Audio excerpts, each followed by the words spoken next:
Pulsar സുനിക്ക് ഇന്ന് ജാമ്യം ലഭിക്കുന്നു. രണ്ടാൾ ജാമ്യവും 1,00,000 രൂപ കെട്ടിവെക്കുകയും ചെയ്യണമെന്നാണ് പ്രിൻസിപ്പൽ ജില്ലാ ജഡ്ജി പറഞ്ഞിരിക്കുന്നത്. ഏതായാലും 6 മണിക്ക് മുമ്പ് 1,00,000 രൂപ കെട്ടിവെച്ച് ആൾക്കാർ ജാമ്യത്തിൽ ജയിലിൽ നിന്ന് ഇറങ്ങും എന്ന് കരുതുന്നു. എന്തായാലും സുപ്രീം കോടതിയുടെ 7.5 വർഷത്തെ റിമാൻഡിൽ കിടക്കുന്ന ഒരു തടവുള്ളിയെ തീർച്ചയായിട്ടും സുപ്രീം കോടതിയുടെ ആ നിരീക്ഷണം കൃത്യമായിരുന്നു. അതുകൊണ്ട് ആ തടവ് ലഭിക്കാൻ സാധ്യതയുള്ള 7 വർഷമോ 10 വർഷമോ അതിൽ ഏകദേശം 90% ജയിലിൽ കിടന്ന് റിമാൻഡിൽ കിടന്ന വ്യക്തിക്ക് സുപ്രീം കോടതി ജാമ്യം കൊടുത്തു. ആ വ്യക്തി ഇപ്പം വെളിയിൽ ഇറങ്ങുന്നുണ്ട്. ഇവിടെ എല്ലാ പ്രതികളും ഇപ്പം വെളിയിലായി. കാരണം 8 പ്രതികളാണ്, നമുക്കറിയാം. അതിജീവിയുടെ കേസിനകത്ത് ദിലു ഉൾപ്പെടെ 8 പ്രതികളാണ്. ഈ അതിൽ 1-ാം പ്രതിയായ പൾസർ സുനി വെളിയിൽ വരുമ്പം അത് ജാമ്യം വളരെ ഉപാധികളുടെ കർക്കശമായ ചില ജാമ്യത്തിലാണ് ഇപ്പം വെളിയിലേക്ക് വിടുന്നത്. ആ ജില്ലാ കോടതിയുടെ അല്ലെങ്കിൽ പ്രിൻസിപ്പൽ ജില്ലാ ജഡ്ജിയുടെ കോടതിയുടെ അധികാര അതിർത്തിയിൽ നിന്ന് വിട്ടുപോകാൻ പാടില്ല, ഒരു കണ്ടീഷൻ.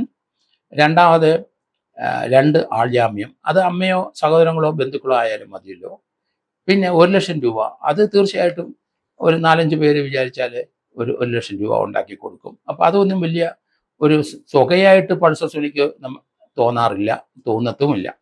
കാരണം അയാൾ ഈ കേസിനകത്ത് 7.5 വർഷം കിടന്നിട്ടാണ് വെളി വരുന്നത്. വളരെ സന്തോഷത്തോടെ ചിരിച്ചു നിൽക്കുന്ന മുഖം ആ കോടതി പ്രൊഡ്യൂസ് ചെയ്തപ്പോൾ നമ്മൾ കണ്ടു.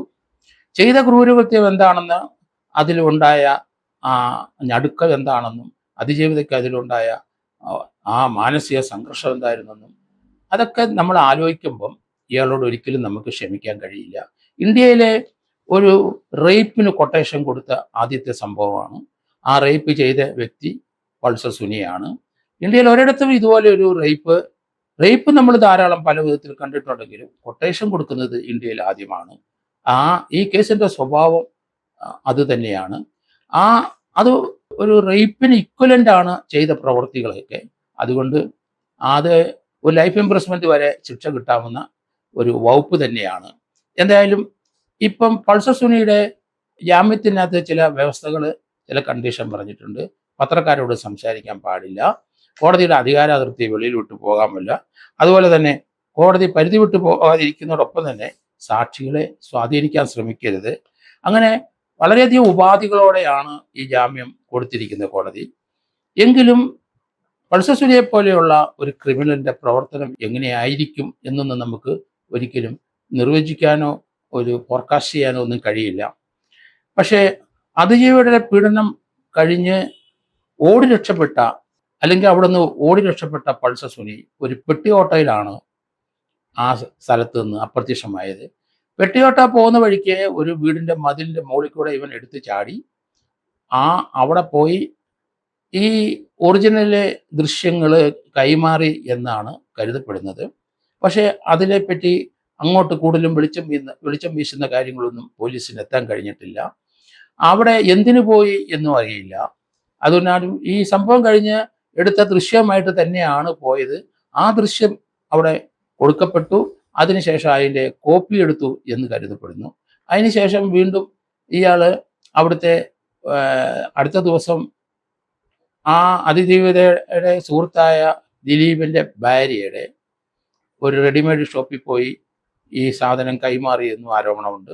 അതിനുശേഷം ആലപ്പുഴയിൽ ഒരു വക്കീലിനെ ഇത് ഏൽപ്പിച്ചു എന്ന് പറയുന്നുണ്ട്.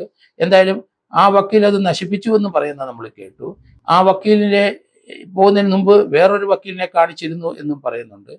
ഏതായാലും ആ വക്കീലിൽ നിന്ന്, അല്ലെങ്കിൽ അത് കോടതിയിൽ സറണ്ടർ ചെയ്ത അതിൻ്റെ ഒരു ഫോട്ടോ കോപ്പി ദൃശ്യം വെച്ചിട്ടാണ് കേസ് മുന്നോട്ട് പോയത്. ഫോട്ടോ കോപ്പി ദൃശ്യമാണെങ്കിലും ശരി, അത് തീർച്ചയായിട്ടും അത് ഡയറക്റ്റ് എവിഡൻസ് തന്നെയാണ്. ഡിജിറ്റൽ എവിഡൻസ് എത്ര കോപ്പി എടുത്താലും അത്രയും ഡയറക്റ്റ് എവിഡൻസ് ആയിട്ട് വരുന്നത് കൊണ്ട് അത് ഡയറക്റ്റ് എവിഡൻസ് ആണ്. അത് ഇങ്ങനെയുള്ള വളരെയധികം ഉത്തരം കിട്ടാത്ത, പോലീസ് കണ്ടെത്താത്ത ചില മേഖലകൾ ഉള്ളതുകൊണ്ടാണ് ഞാൻ അത് എടുത്തു പറയുന്നത്. ഏതായാലും ജാമ്യത്തിൽ ഇറങ്ങിയ ശേഷം ഇയാളെ നിരീക്ഷിക്കാനായിട്ട് പറഞ്ഞിട്ടുണ്ട് പോലീസിൻ്റെ അടുത്ത്. ഇയാൾക്ക് അപകടം ഉണ്ടാകാതിരിക്കാൻ ആലുവ റൂറൽ എസ് പിക്ക് നിർദ്ദേശം കൊടുത്തിട്ടുണ്ട് കോടതി. അതുപോലെ തന്നെ ഇയാൾ വെളിയിൽ ഇറങ്ങിക്കഴിഞ്ഞു കഴിഞ്ഞാൽ അത് റിസ്ക്കാണ്. അയാൾ തന്നെ ജീവിതത്തിന്, അയാളുടെ ലൈഫിന് ഒരു റിസ്ക് ഉണ്ട്. അതോടൊപ്പം തന്നെ ഈ കേസുമായിട്ട് ബന്ധപ്പെട്ട എന്തെങ്കിലും കാര്യങ്ങൾ അയാൾ ചെയ്യുമോ ഇല്ലയോ എന്നുള്ള കാര്യം വരാൻ പോകുന്ന ദിവസങ്ങളെ നമുക്ക് അറിയുള്ളൂ. എന്തായാലും ഈ ജാമ്യത്തിൽ വിടാതെ പോലീസ് ഇത്ര നാളും ഈ കോടതിയിൽ ഫൈറ്റ് ചെയ്തതിൻ്റെ കാരണം ഇയാൾ ജാമ്യത്തിൽ ഇറങ്ങിക്കഴിഞ്ഞാൽ കേസിന് വലിയ ദൂഷ്യങ്ങൾ ഉണ്ടാകാം, കേസിലെ സാക്ഷികൾക്കുണ്ടാകാം, അവർക്ക് ഭീഷണി ഉണ്ടാകാം, അതിജീവിതയ്ക്ക് ഭീഷണി ഉണ്ടാകാം. ഇങ്ങനെ 100,000 പ്രശ്നങ്ങൾ പോലീസിൻ്റെ മുമ്പിലുള്ളത് കൊണ്ടാണ് ഇത്രയും നാളും ഈ കേസ് വിധി പറയുന്നിടം വരെ അയാളെ റിമാൻഡിൽ തന്നെ സൂക്ഷിക്കണം. അത് കോടതിയൊക്കെ ഏകദേശം അത്ര നാളും സൂക്ഷിക്കുകയും ചെയ്തു. ഹൈക്കോടതിയിൽ ഏകദേശം 10 പ്രാവശ്യം ഇയാൾ ജാമ്യത്തിന് മൂവ് ചെയ്തു. അവിടെ ലഭിക്കാതെ ഒരു പ്രാവശ്യം സുപ്രീം കോടതി പോയി. ഇപ്പം വീണ്ടും സുപ്രീം കോടതി പോയി കഴിഞ്ഞപ്പോഴാണ് രണ്ടാമത്തെ പ്രാവശ്യമാണ് ജാമ്യം ലഭിച്ചത് തന്നെ. ഏതായാലും വരും ദിവസങ്ങളിൽ ഇയാളുടെ മൂവ്മെൻറ്റ് എങ്ങനെയായിരിക്കുമെന്നും പ്രവർത്തനം എങ്ങനെയായിരിക്കുമെന്നും കാണേണ്ടത് തന്നെ.